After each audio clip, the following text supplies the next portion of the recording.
Bonjour à tous et bienvenue dans cette vidéo pédagogique proposée par CoinHouse et Crypto News. Donc cette semaine, on va voir un autre indicateur qui sont les bandes de Bollinger. Donc c'est un indicateur qui a été inventé il y a un moment maintenant.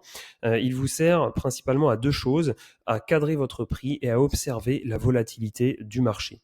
Donc je vous rappelle, pour mettre les indicateurs dans TradingView, vous allez là sur ce bouton indicateur, vous pouvez même taper, chercher l'indicateur.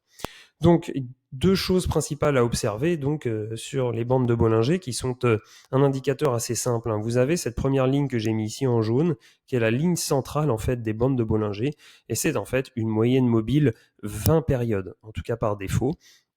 Donc pourquoi 20 périodes? Puisque ça dépend l'unité de temps dans laquelle vous vous trouvez, et par défaut on va dire qu'on se trouve comme ici en journalier, et c'est donc une moyenne mobile 20 jours. C'est donc la moyenne du prix sur les 20 derniers jours et ça vous lisse votre prix, comme vous le voyez.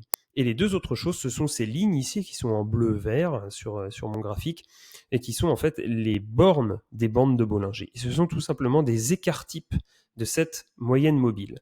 Alors, pour vous montrer plus en détail, par défaut, cet écart type, il est de 2 ou 2,5. Je vous rappelle les indicateurs dans TradingView, vous pouvez les configurer en cliquant sur l'engrenage ici. Donc vous voyez, pour les bandes de Bollinger, par défaut, on a donc longueur, c'est une moyenne mobile de 20 périodes. Et ici, c'est l'écart type. Il est de 2 ou 2,5. 2,5 sur le Bitcoin, puisque les cryptos sont assez volatiles. Donc, on met généralement 2,5, même 3 sur les actifs très volatiles et plutôt 2 par défaut sur les actifs moins volatiles. Mais tout ça est configurable, mais je vous conseille dans un premier temps, en tout cas, de laisser les valeurs standards. Donc, au niveau de la volatilité, comment ça s'exprime sur les bornes de Bollinger? Je laisse cette unité de temps et ce zoom sur Bitcoin parce que ça le montre bien.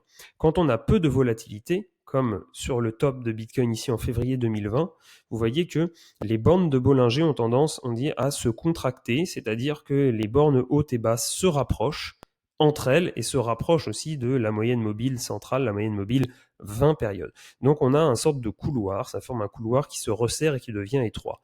Inversement, comme lors de la forte chute de mars 2020, quand la volatilité augmente, eh bien les bornes de Bollinger s'écartent et donc nous signalent nous sommes dans une phase très volatile sur le marché. Puis ça revient à la normale, comme vous voyez par exemple ici au mois d'avril 2020.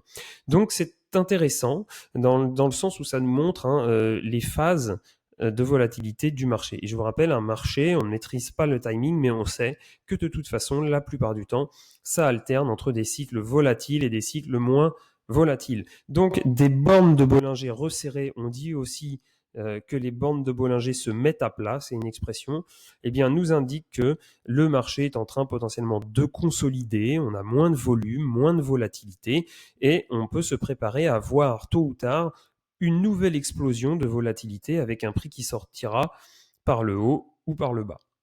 Et donc, comme vous le voyez, dans les phases volatiles, on va regarder d'abord par ici, les bornes de Bollinger s'écartent, mais le prix, lui, représenté par les bougies, a tendance donc, au contraire, quand il était peu volatile, il est au milieu où il est proche de la moyenne mobile 20, et quand il se met à avoir des phases de volatilité à la hausse ou à la baisse, là en l'occurrence au mois de mars à la baisse, eh bien le prix a tendance à buter contre les bornes externes des bandes de Bollinger. Et donc, ça vous dit, voilà, là, le prix est en train donc de s'exprimer fortement dans un sens ou dans l'autre et d'être dans sa phase de volatilité extrême. C'est la même chose ici, par exemple, au mois de mai, quand on avait cette phase haussière, pardon.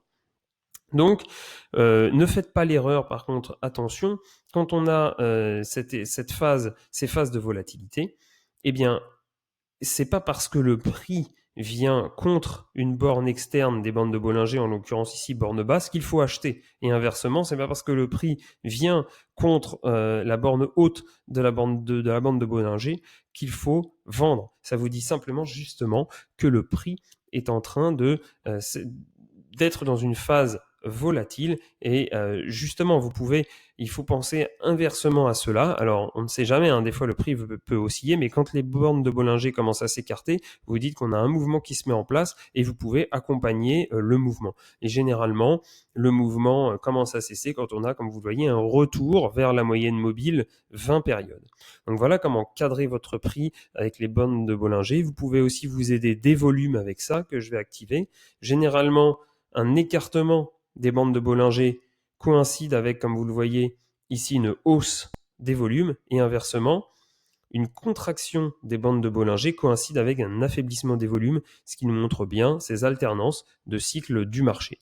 Donc vous pouvez tout à fait vous préparer donc pour un mouvement volatile lorsque les bandes de Bollinger sont contractées, et inversement, vous accompagnez un mouvement tant que le prix est contre la bande de Bollinger, soit supérieure, soit inférieure. Donc voilà, hein, ce n'est pas un indicateur qui vous donnera des signaux d'achat ou de vente, c'est vraiment pour cadrer un petit peu et vous aider à rentrer sur le marché, à prendre vos positions ou un petit peu à accompagner les mouvements et les tendances. Voilà, j'espère que cette vidéo vous a plu. Je vous dis à la semaine prochaine pour une nouvelle thématique. Au revoir.